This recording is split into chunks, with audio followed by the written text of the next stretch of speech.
If I get this phone straightened out. There we go. What's up? Hope you guys are doing all right, man. I've been meaning to do this video for a bit. Some things you really don't want to talk about because it's really nobody's business, right? But I told you guys I'd take you on this adventure with me. And I've been pretty busy for this last 7 days.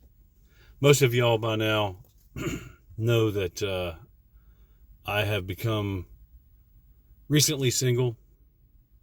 That relationship is over, and I made the decision to leave Missouri. And for those of y'all that don't know, I'm back in Nashville.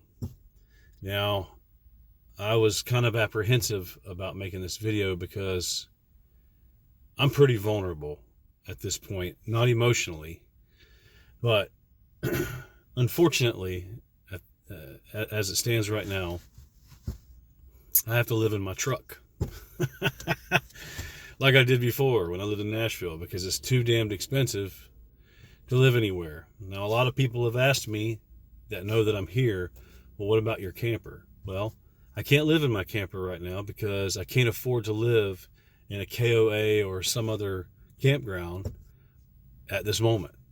So I have to subsist on living in my truck as of right now. But that'll change in a very short period of time. I just kind of want to give you guys the heads up on what's happening because I know I haven't had a chance to talk to you guys in a while. I haven't made a video in a while. But I've been so busy the last 7 days trying to make money that it's been the little bit of time that I do have, I'll put something on Facebook or I'll try to go to the gym or whatever. So I've been really, really busy working 12, 13-hour days, and I still have to get another job. No problem. I don't have a problem working 2 or 3 jobs. No sweat off my back. It's just more money. But as of right now, yes, I am in Nashville, and yes, I am living in my truck. Again, that makes me vulnerable, right? Because I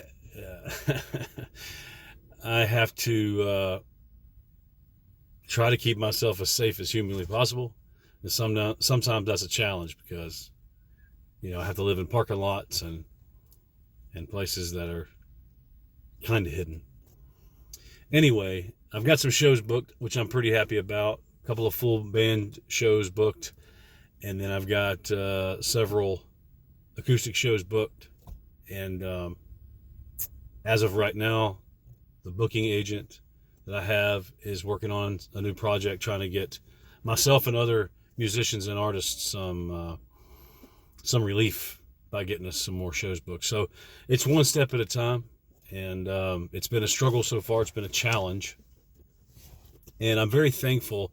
A lot of people that know my situation have reached out to me and asked me if they could help me in any kind of a way, and I'll be honest, I refuse the help because I don't know if this makes sense to anybody, but this is just how I feel about this. Now, I've done all this before, right? You would think that I'd come with a better plan, but things didn't work out while I was trying to make my plans. So it's really odd. I don't ask people for help. I just don't do that. But people have offered to help me, but I try to explain this very thing to everyone. I'm 47 years old, right? I'm not even really supposed to be trying to compete with 20 and 30-year-olds. Not in this business. But I am very, very adamant about pushing forward and competing with these people in a way that has never been done that I know of. But what they don't understand is I'm not competing with just them. And I'm not even really competing with them as much as I'm competing with me. This is my way of proving that I have what it takes to be successful in the music business. Now, with that being said, I don't accept help from people, not because I'm better than that. That's not at all what this is. But I have to do this on my own because this kind of lifestyle requires you to have a toughness that if you've never done it, you just don't understand it. I don't have family here, okay?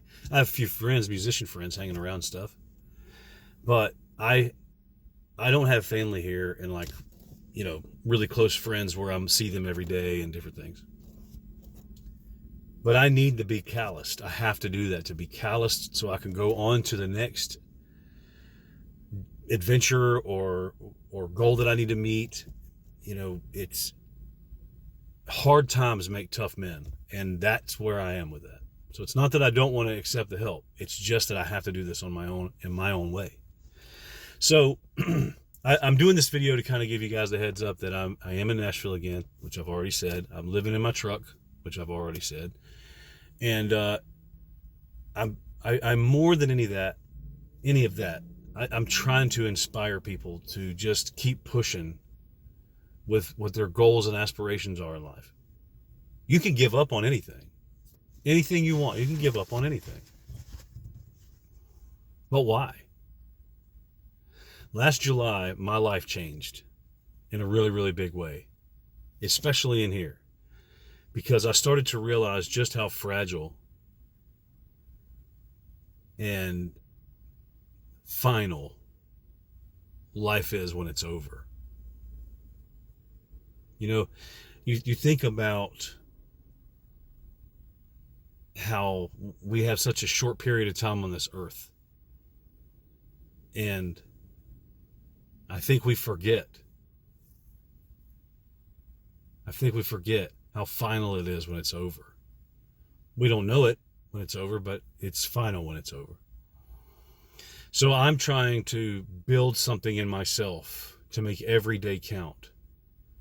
Every night before I go to bed, every single night before I lay my head down, I say this one thing. I say, did I get it all? I say that out loud to myself. Did I get it all? What that means is, did I get everything out of this day that I wanted to get? Because tomorrow I might not have another one. Did I get it all? Because every day my cup is overfilled.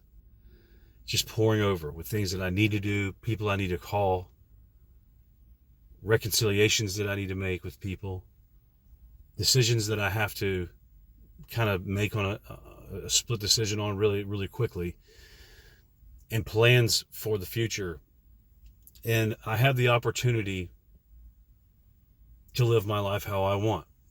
Everybody kind of figured that out when my new lifestyle started. But at the same time, I need to know that I got it all. I need to know. So I ask myself every night before I lay down, did I get it all? If the answer is no, I have to stay awake long enough to make sure that I do. Most of the time I'm up at 3:30, 4 o'clock every morning, getting ready to get my day started, because my mind runs like a hamster on a wheel. It's just 100 miles an hour all the time, and it never stops. But my heart beats fast, and it makes me feel alive. Last July, I could have been gone from this earth. I could have been dead, seriously. I could have been gone, and it could have been over for me. But I had a second chance. So you know what I'm going to do with my second chance? Take advantage of it, full advantage of it. I'm not going to be angry anymore with people. I'm not going to be upset with anybody. I'm just going to let things roll like water off a duck's back. It's just the way that it has to happen. I'm going to forget about the past as much as humanly possible. Keep looking towards my future as much as humanly possible. One day at a time, one step at a time. And when I lay my head down tonight, I'm going to ask myself, did you get it all? I love you guys. I'll talk to y'all soon. I'll keep you updated on what's happening. See ya.